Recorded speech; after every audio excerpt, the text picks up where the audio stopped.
just feel so sorry for her. You are underweight, aren't you, darling? They can't continue to live like this.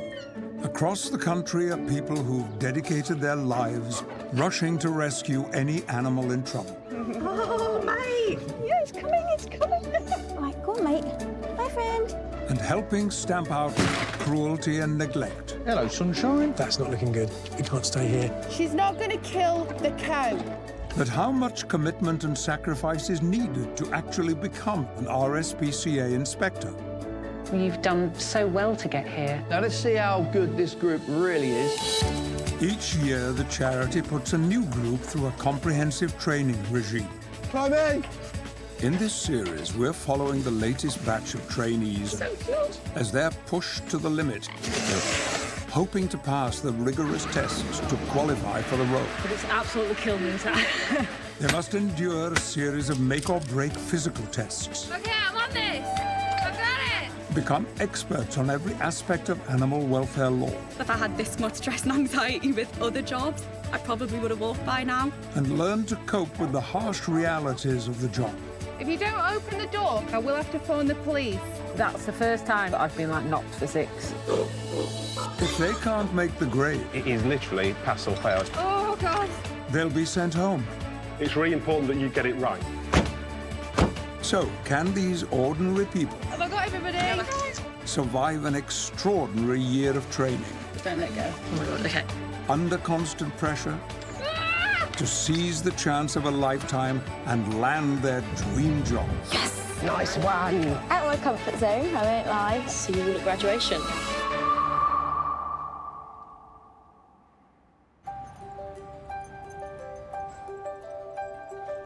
It's autumn, and the Royal Society for the Prevention of Cruelty to Animals is gearing up for one of the most important dates in its calendar, the arrival of this year's trainee inspectors.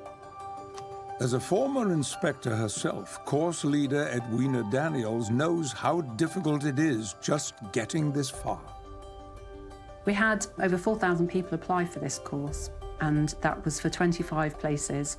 So for those very few people that selected, I think there's a huge amount of pressure to succeed. With competition for places tougher than getting into Oxbridge, being picked as one of the chosen few is a real achievement. But it's only half the battle. Starting the course doesn't automatically guarantee you a job as an inspector. It is very tough, but no matter how challenging, it's hugely rewarding, because it is wonderful. It's the best job. The lucky 25 trainees come from all walks of life and from all across the country. But they all share the same passion. It's my boogaloo. It's a cookie. This is Roy, my big fluffy cat. These hopefuls are taking a huge risk, having quit jobs or left uni to follow their dreams of becoming an inspector. Come on, then. The students will be based here at the charity's headquarters, where they'll be living and working together 5 days a week. It's literally like going back to school again. Right now I'm nervous because I've got no kind of experience of working with animals or anything like that. I've applied for every inspector role that's came up, every trainee inspector role since being 18. So to eventually be here and actually be trained as an inspector, I'm over the moon. Overwhelmed, eager to get questions answered. What's the hotel going to be like? Are we allowed to stay at the weekends? Is 20 pairs of socks enough? Before hard work begins, it's important they all get to know each other. Hopefully you've been chatting to each other, asking some questions. Grab a pen and just go around the room and jot down what you've learnt from the people you've been talking to.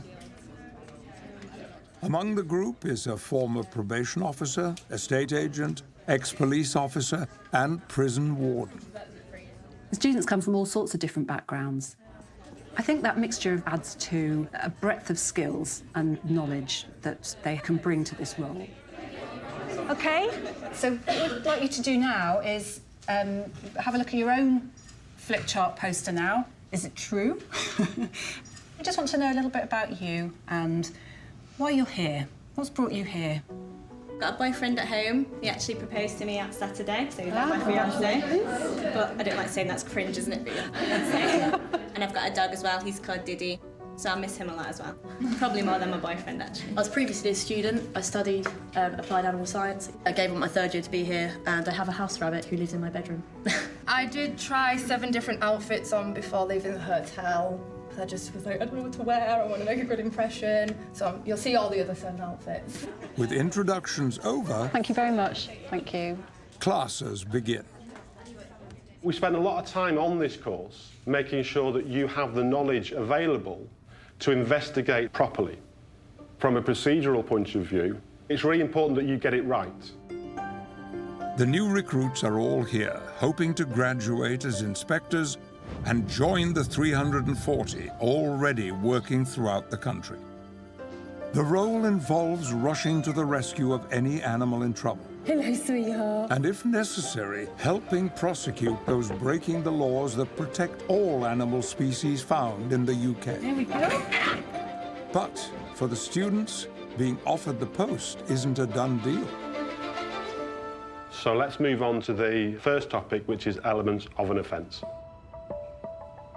Essentially, it's a year-long job interview. And it's important that you recognise and have the ability to know what evidence is. Over the whole year, the exams and the assessed elements are relentless. It's constant pressure. If you don't pass, then you would be off the course. Soon they'll be sent out to shadow tutors working on real-life rescues. So, to make sure they survive unscathed, they're getting a crucial lesson in staying safe on the job. I'm very gently laying the loop over the horse's neck, OK? Normally we'd do it on something a little bigger. An inspector for nearly 20 years, teacher Jason's speciality is large animal rescues. This afternoon is to give you an idea of what kind of situations you might come across and how to keep yourself safe. That's the most important thing. Each year, thousands of cases involve large animals in trouble. And the bigger the beast, the bigger the danger. What's happening now? He's going in. Where's he going? Into the water, right next to the horse. Is that a good place to be? The end result,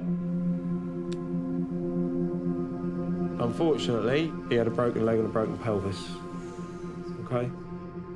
In 2017, the charity received more than 30,000 calls just about horses and rescued an average of 3 a day.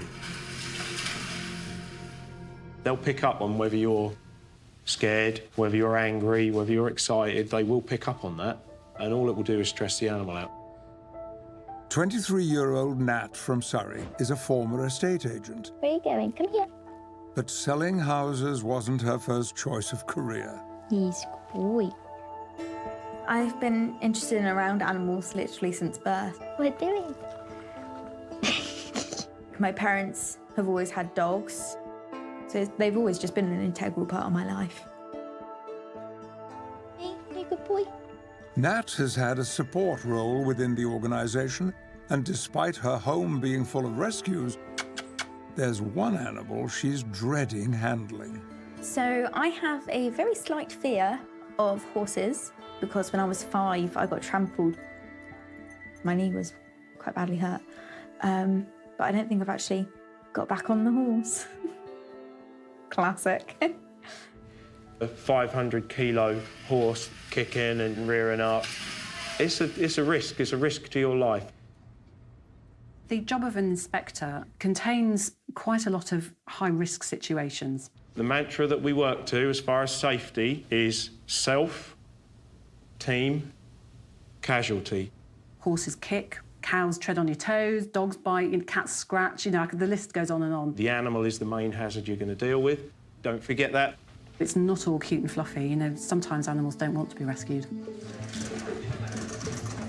With the lesson over, it's time for Nat and the other students to meet their tutors and hit the road.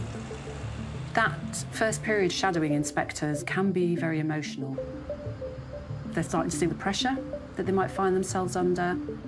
And there'll be some situations that will be hard to deal with as well, I think.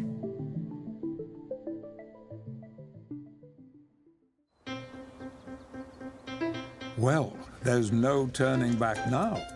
It's the trainees' first chance to experience the job for real. They're working alongside qualified inspectors who'll be assessing their progress.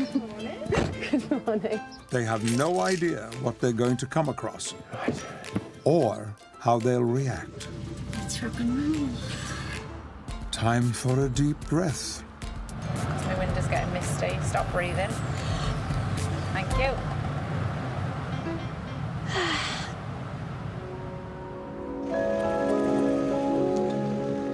Right, so let's just get out of here first of all. In Surrey, Nat has been paired up with tutor Rob Jackson, who's been an inspector for 17 years. What do you think of the attributes you need? You just need to be able to talk to people, don't you, really? Is that number one, do you think? Talk to people respectfully and be able to get in the door, because if you can't get in the door, then you're done. The two are en route to a job that will put Nat's fear of horses to the ultimate test. They need to assess a field full of them that may have been abandoned. Even at a rough guess, we're looking at, 30 plus. We can't assess their condition from here. There is a potential for health and safety risks in terms of some sort of herd mentality setting in. So we'll go on, but we'll just be careful and be aware. The last 2 years have seen a spike in abandoned horses. Prosecutions are up 25%. So how many do you reckon, looking at that? It's hard to tell from the distance. Yeah. Nat must overcome her phobia so she and Rob can get close enough to inspect the animals. Out of my comfort zone, I won't lie, but sort of you have to try and be confident with them because horses do sense those sorts of things in people. So yeah, hopefully it'll be fine. As long as you give them their space and you're respectful of them, then hopefully it should go well. If not, you will see me running that way. This is Nat's first test to prove she has the resolve for the job. OK, so just nice and steady, as there's a lot of them. Failure now could mean being asked to leave the course. I'm noticing one of the bigger ones clocked us. I'm looking at that tree and I'm like, I can run there. I can climb up that tree.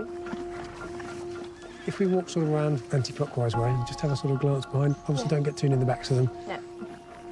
The closer they get, the more curious the horses become.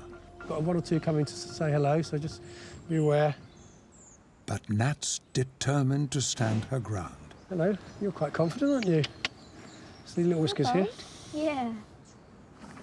I'm feeling better the longer I'm in here. It's sort of a case of just desensitising myself almost and just getting over it. While most of the horses appear in reasonable condition, all of these ones over here look OK. There are a few causing Rob some concern. That one's a little bit angular, isn't he? What do you think of this one? I would say he looks a bit underweight. One in particular seems in a very bad way. He looks quite poor. You can just see everything's angular. Yeah. Hips are sticking out, backbone's prominent. And also faeces everywhere. That's not looking good. He's going to go downhill pretty quick. Rob believes that some of the horses need urgent medical help, so he calls up a local vet. I'm in a field with about 25 horses. There's at least 2 that are really poor, and I've got a couple of others that I'm just a bit not sure of and would like an opinion. Is there any chance at all you might be able to come out? So the vet's on his way. There is a possibility that several of these horses may have to come out, but I'm afraid it does mean we're probably in for a late night. At the RSPCA's headquarters, 25 hopefuls have embarked on the hardest year of their lives. Even though there might be tough times, you've done so well to get here. Hold on to that thought. A grueling program of exams, assessments, and physical tests. If they pass, they become inspectors. If they fail, they'll be sent home. For one of their make-or-break challenges, they've been sent to Hawley Fire Station for a working at height assessment. An inspector must be competent and confident reaching animals in need of help even if they're stuck up a treetop, a rooftop, or a cliff top. Straight down from where you are, Danielle. If they're to make the grade, the trainees must prove they have a head for heights. Even if you have a fear of heights, you have to be able to show that you can deal with that when the time comes. You're working in the outdoors, quite often in quite challenging conditions, so there's a huge range of different skills that we will be looking at. If someone is unable to demonstrate those skills, then unfortunately they wouldn't be able to proceed. To survive the cut, each student must reach the top of this. It's a 40-foot climb reaching up to the 4th floor of the training tower. We don't have to go up the whole way up that way. Oh my God. It's just quite steep, isn't it? Making it to the top is a big ask, especially if you've never set foot on a ladder before. I've never been up a ladder, so maybe I'll get up there and be like, oh my God. I've been up high buildings and I've climbed up mountains, but I've never climbed up a ladder. Come on. Until just a few months ago, 31-year-old Jess was working as a laboratory assistant in a Manchester hospital. She's always loved animals and wanted to help them, even when she was supposed to be away on holiday. When we were in Thailand, we volunteered at like a dog rescue sanctuary, and just seeing how the animals were treated, that's when I decided, okay, so I'm going to come back to England and work with animal welfare. For Jess, her ultimate goal is to join one of the charity's international teams. All the harnesses have been laid out. There's 4 sets here. But having abandoned her successful medical career, Jess is risking it all to follow her dream. Coming on the training course, it's been a really, really big change. I'm definitely worried about not passing the assessments. If you don't pass, then unfortunately you're off the course, so there is that pressure. If you can pull that up to your waist. Perfect. So that's going to be your safety system. Should anything happen to you, we're going to be able to catch you. While Jess waits her turn, focus on the task in hand, yeah? One step at a time. The rest of the group take on the tower. Oh my God, this is not nice. Try not to get too close to the ladder, because you'll find it hard for yourself. Ooh. Keep it going. Climb in. Excellent. Good. Perfect. Hey, check you out. It's a test of everyone's nerves. You all right? Yeah, I'm shaking a bit, but I'm all right. Oh, God. But one by one, the others make it to the top. Perfect. Okay, deep breath. Oh, God. Well done, you. Finally, it's Jess's turn to attempt to reach the summit. Don't rush it, and all you're doing is foot, hand, foot, hand. If you can focus on that. I don't also have coordination. That's fine. Okay. That's fine. No. Okay, happy? Yeah. So climb and ready. Good.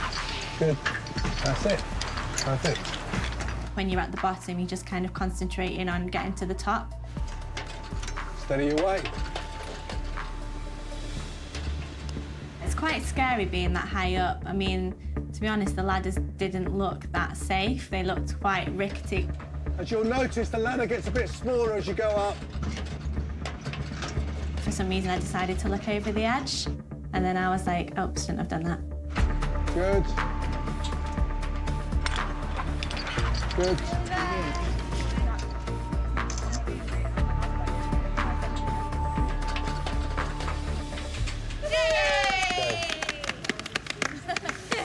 That was excellent for Jess's first time up a ladder and going to that height. Yeah, really good. I shouldn't have looked down, but I did. And sitting on the windowsill is pretty scary, but I did it. In scaling these new heights, Jess and the rest of the trainees have all passed the test. Beautiful. I can say I've done it now, and then, you know, if we do get a rescue for a pigeon or a cat or something up a tree, then I can say I'm ladder qualified. Have I got everybody? Get your hat on, There's Becky. definitely a space for a Becky. Just like a blue hat. Today is about building confidence. It's a great feeling to be able to do something that you were nervous about doing and achieve that. And the way that everybody's looked after each other as well is good to see, that people are starting to work very much as a team.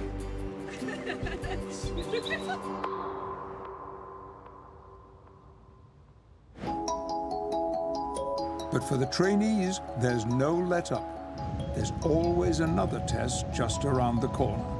And for Jess, a candidate with little to no experience of working with animals, that means proving she's got what it takes to become a successful inspector. Do they need a shelter from the cold? Yes, they do need shelter. So she's been sent to Bedfordshire to be assessed by tutor Rachel Smith as the pair work on real-life cases. Any signs of pain, injury, disease or suffering? No. Any signs of fear or distress? No. Do they have the right environment to be chickens? Yeah. Have fun.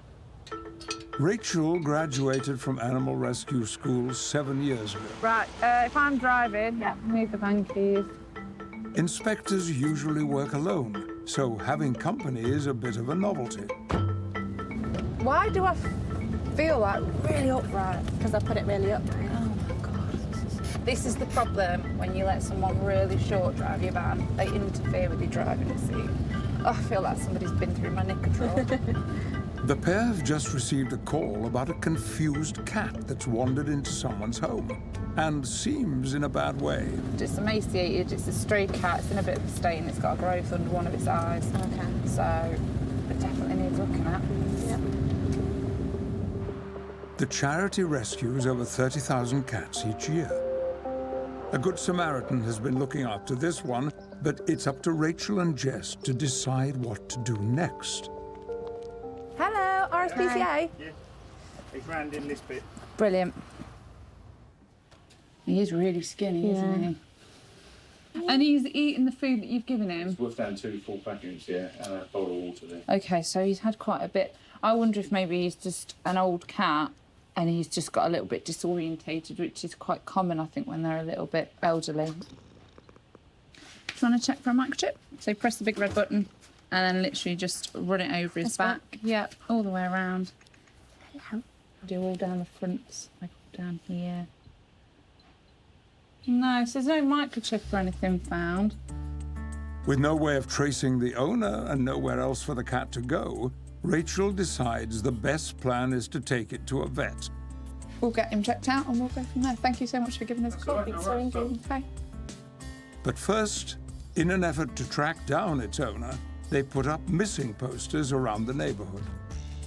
And the vets are chocker with appointments, but they have said that if we go, then we can just sit and then hopefully they will squeeze us in. So fingers crossed they'll get us in sooner rather than later. But it does mean for the next hour, we'll be inside where it's warm. Yes! While Jess and Rachel head off for some creature comforts, trainee Nat and her tutor Rob are still stuck outside, dealing with a case of possible neglect. That's not looking good. He's going to go downhill pretty quick. Yeah. They've called in vet Joe Sharps to assess a field of horses that appear to have been abandoned. Got 25 ponies-ish. Natalie and I have identified at least 2 that we think are really poor.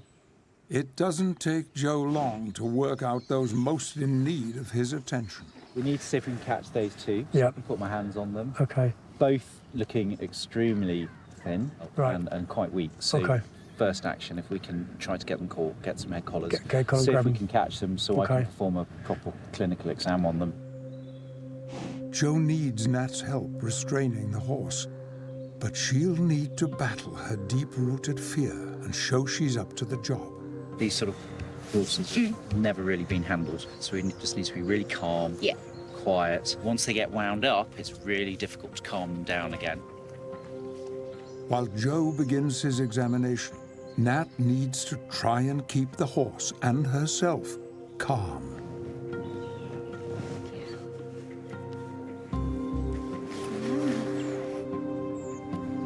We've got fecal staining.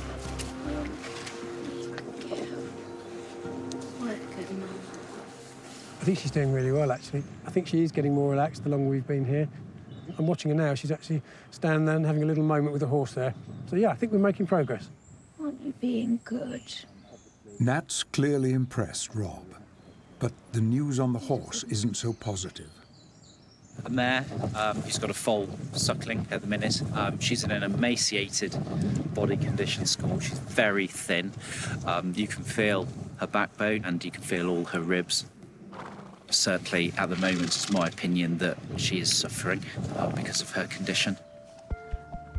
Unfortunately, this isn't the only horse that Joe decides needs to be removed, so a team of handlers is called in to help. 3 others he examined also require medical attention.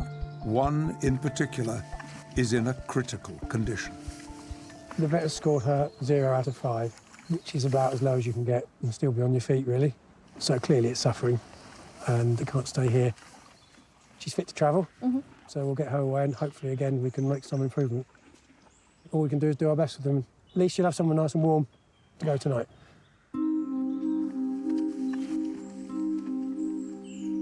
Under the Animal Welfare Act, once a vet has certified an animal suffering, only the police have the power to seize it. And with the clock ticking, Rob's been assured they're on their way. Just racing against the clock now, trying to get this done before it gets dark, because it all becomes incredibly difficult then. I don't particularly want to be wandering around a field with 25 ponies in the dark. No. 25 candidates have begun an intense year-long course in the hope of graduating as RSPCA inspectors. The group are gathering at a local pool, ready to face a straight pass-or-fail energy-sapping swim test led by Superintendent Matt Goff. Lucy.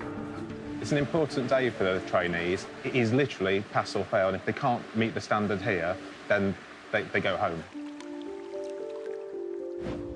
Water can present a real danger for animals and those rescuing them. So being a strong swimmer and confident around water is a key part of the job description. It's crucial that an inspector is able to swim. You're working near water in so many different circumstances, so being able to get yourself out of the water is absolutely vital.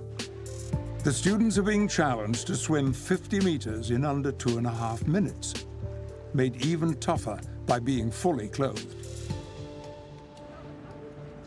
It's not the news trainee Becky wants to hear.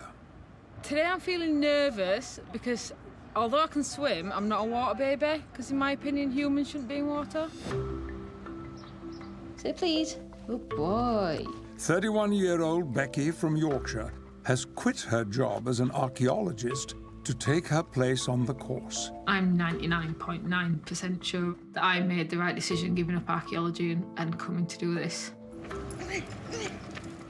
It's worth the hell to get through training school, to know that at the end of the day, you've got a really cool job. You get to see all these animals and hopefully if you make a huge difference to them. This passionate dog lover knows how much of a risk she's taken to turn her dream of becoming an inspector into a reality. My working history with animals is absolutely zero. I'm not used to not knowing what I'm talking about, and I'm not used to struggling with stuff. It's a very big thing to know that there's only one shot at it. There is a realisation of how much pressure there is on you to make sure you're constantly performing. It's got to be cutthroat because you've got to know what you're doing, so it's damned hard work. At the pool, Becky thinks she's got a trick up her sleeve to help her beat the clock and avoid failing the test. So we have to wear our boiler suits, but they haven't specified how. So we think that rolling our trouser legs up and our arms up, that will be a bit more streamlined. Becky might think she's found a loophole in the rules, but nothing gets past eagle-eyed Matt. Let's keep the sleeves down as if you were wearing long sleeves, because you could go in the water in a jacket or something similar to that. OK? Right. Are you both ready? Yeah. Go.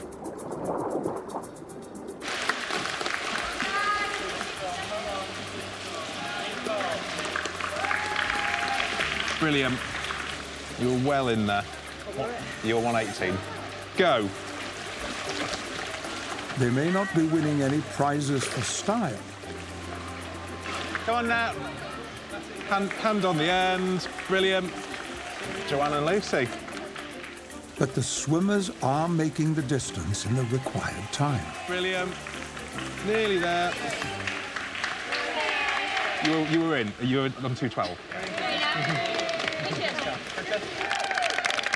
With everyone having passed so far, right, Natalie and Rebecca. Becky's under extra pressure to succeed.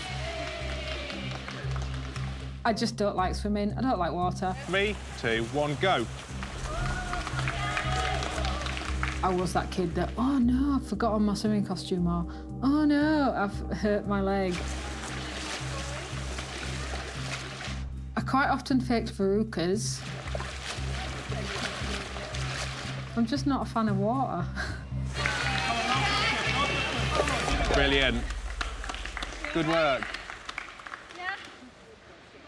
And Becky, you're 151. OK, so well in. Really well done, everyone. Everybody passed. You all got 30. You've all done it. It's absolutely killed me, that. It's a very physical job, and you've got to be able to prove you can do all sorts of things. They're looking for people to work on the flood team. They're looking for people to work on the water rescue team. So I can understand why they do it. I was convinced I wasn't going to pass. I did, but it was literally my worst nightmare. Are you OK, mate? Just want some water? Yeah, no, fine. Just a bit dizzy, I think. Take a minute.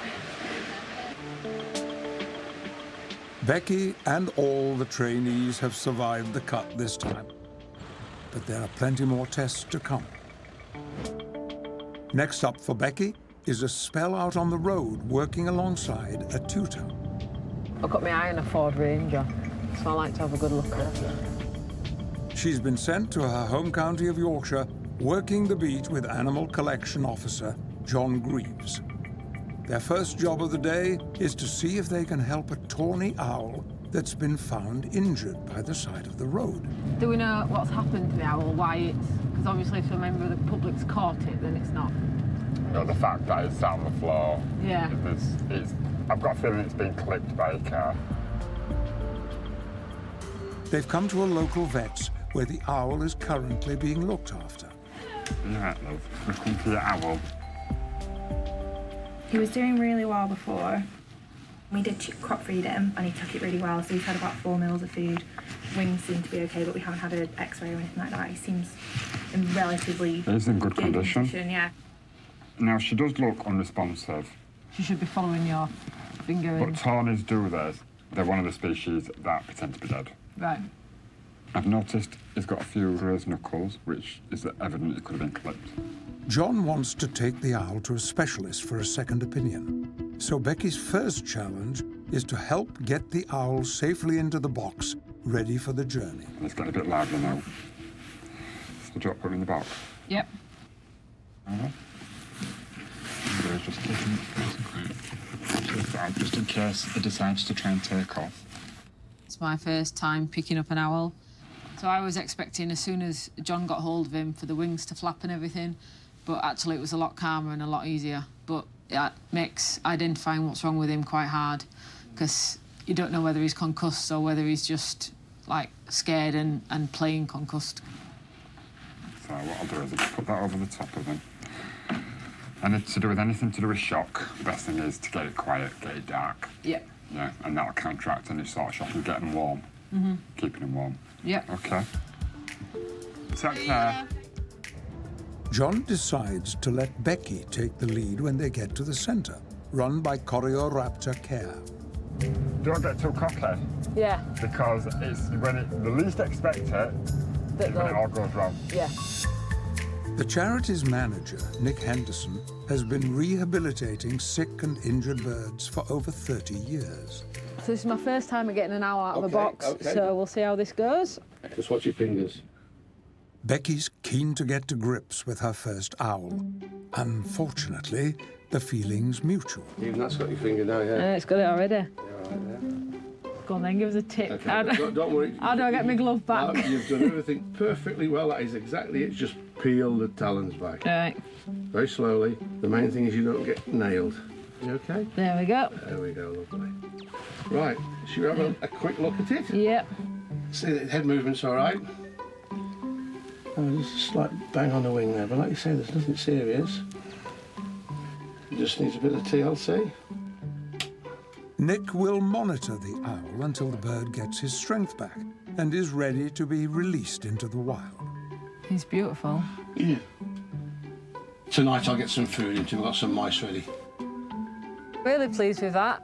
Really lucky that Nick's here. Once I get working, you've got to build up relationships with people like Nick. I mean, his expertise is invaluable, so hopefully he'll have it back and fly in and out within the week. In Surrey... Do you want a blanket? A little bit. Horses give off a lot of heat, so stand a bit nearer. Be brave. Nat and tutor Rob have been in this field for 8 hours now, coordinating the removal of 4 sick horses. So it's just a lot of hanging around for you at the moment, I'm sorry. But on the other hand, you are getting used to being near a horse and making friends. Yeah. Previously, at the end of the day at 5 o'clock, my job list is done. Whereas as an inspector, you're going to be getting jobs coming in at all hours for your patch. So, yeah, unfortunately, the work never ends. Welcome to the world of rescue cases. Wonderful. Thankfully, the police arrive, ready to seize the animals. And Rob and Nat can finally begin to move the horses. They're being taken to stables nearby to receive the medical attention they so badly need. So we're loading the weakest first, which is the mum over here with the foal. The worry with that horse is that they can just suddenly go down, and once they're down, it's so hard to get them back up again. It's been challenging, but this has been a successful rescue for Nat as well as the horses.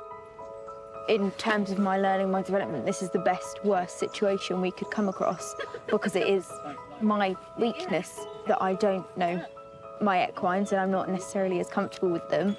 But yeah, it's just been a really good learning day for me, definitely. So our last job before we leave is to put some paperwork on the gate and then we can be on our way. Lovely. And I can have something to eat. Woo-hoo. I'm sort of a throw yourself in the deep end kind of person, so I just crack on with it, really. Like, there's a job to do. I can't be the person that's sat hiding in their van. You need to get the job done. I think I'm feeling more confident now I've been out dealing with horses more. It's reminded me that they're not all going to try and kill you. High five. I can't put my hands anymore. No, nice. They may have only been out on the road for barely a fortnight, but the trainee inspectors are already getting a taste for the road. Do you know, I am so hungry. I've had breakfast already.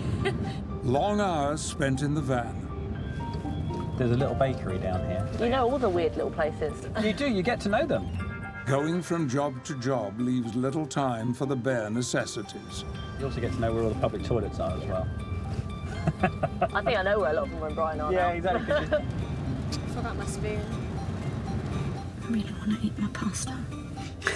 Eat it then. So talk me through what you're doing right now. I'm pouring whole grain muesli and chia seeds into my yogurt. Right?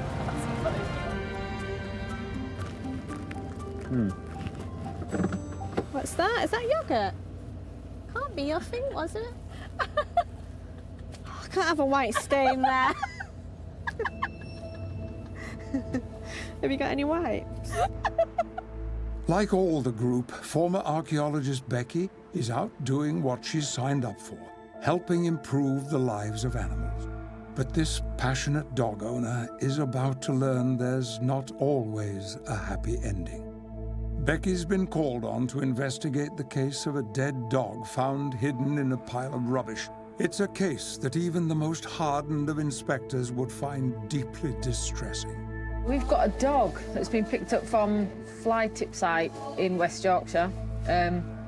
Apparently it's been stabbed in the back of the head. But this is my first dead extreme cruelty, so I'm not looking forward to this at all, to be honest. And it's a dog, and that's the worst thing it could be for me, so to wait and see. The team needs to find out what's happened to the dog, and if there are any clues that will help bring the perpetrators to justice.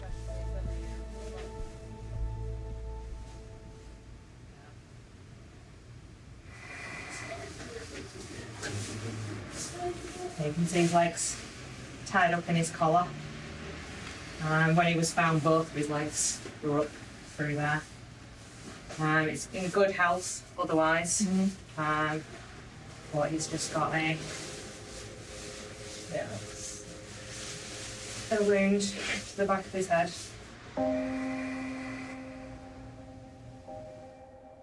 I think seeing a dead animal and seeing an animal that's been killed are two completely different things. You okay? Yeah.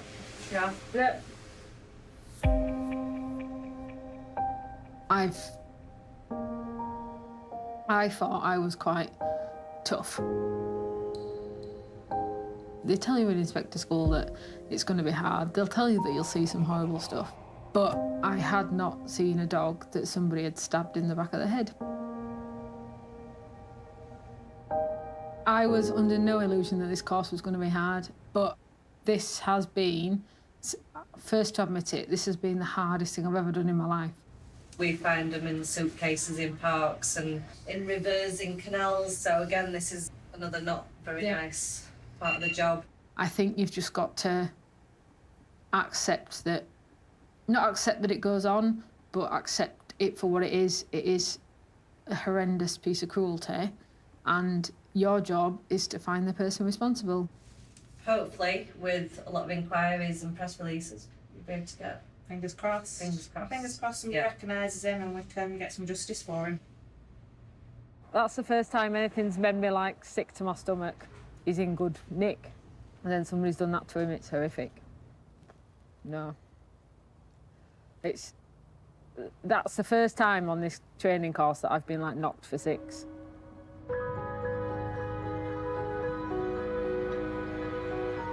That first period out in the group, I think, can be very emotional. That level of resilience that's required becomes very apparent. There have been students that have dropped out after the first period out in the group. Things can become very, very real quite quickly. You have to be tough.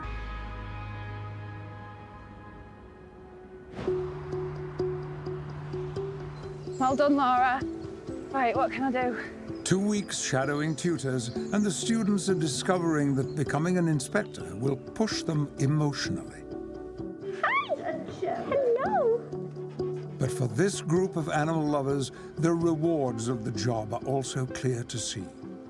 Becky's injured owl has been nursed back to health and is now ready to be set free.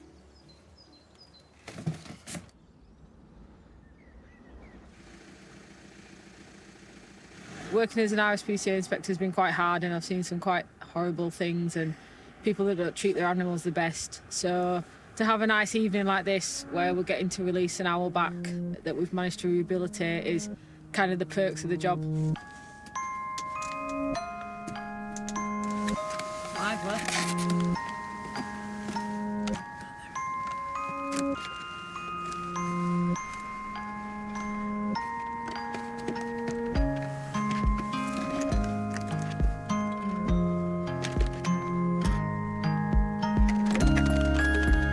Stunning.